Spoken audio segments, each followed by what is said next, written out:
My mother was Jewish. Okay, my father was Swedish. So, if you want to know what a Jewish Viking looks like, that would be me. And, oh, look at this. This thing pops up, Pastor. Did you know that? Okay, wow. Okay. Just saying, what do you got in there, Oh, man, what a day. What a day. This morning so touched my heart. The children, we're going to be do you know that you are acting like a first century congregation? Look out. Here we go. And this morning we're going to share with you a little bit about what we do in ministry. And we want to talk about things that are holy. And what happened here? The children, the praying over the brother, reminds me much of our congregation in Jerusalem. And what we do, we feed kids in Israel, both Jewish and Arab kids. We feed Holocaust survivors. We feed families. Hundreds and hundreds and hundreds of families and children have been touched by our ministry. And we'll tell you a little bit about that. I was here a year ago, I believe, and we were over where you guys had breakfast, and we fielded questions, and some of you may or may not, who were there, may or may not remember what we talked about. But we work with some of the Holocaust, or some of the survivors of October 7.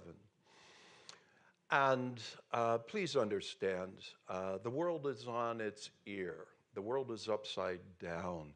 It's a spiritual battle. Satan is attacking. And I always remind churches, shield up, sword out, watch your six, okay? We're in a war, a spiritual war. And people hate Israel. The world hates Israel. You know why they hate Israel? They hate the God of Israel. The God of Israel wrote a book through the prophets and apostles, and is full of rules, blessings, promises, warnings, covenants. The world doesn't like that. And I remind nice church people, if they hate the God of Abraham, Isaac, and Jacob, who is the God of Abraham, Isaac, and Jacob in the flesh? Yeshua, Jesus. If the world hates Israel because they hate the God of Israel, they don't like us very much either. I'm sorry. For decades, the church has tried to make the world like us and be happy, happy, joy, joy, kumbaya, and all of that. Listen, it's not us and them. What it is a spiritual war. If Satan could eradicate the Jew, then God's a liar. Because through the prophets, Jeremiah said, as long as there are sun and moon and stars and planets in the sky, there will be Jews on this planet. Hitler tried, Pharaoh tried, Haman tried, Herod tried, the pogroms, the inquisitions, Hamas, Hezbollah, all of that. We've been there in Israel when the rockets have dropped. A rocket knocked our van off the road one day, one time. We've been there during the suicide bombings, bus bombing. It's crazy. There are different rules when it comes to Israel according to the world. But that's another story for another time. Replacement theology. If you don't know what that is, ask your beloved pastors. They'll tell you.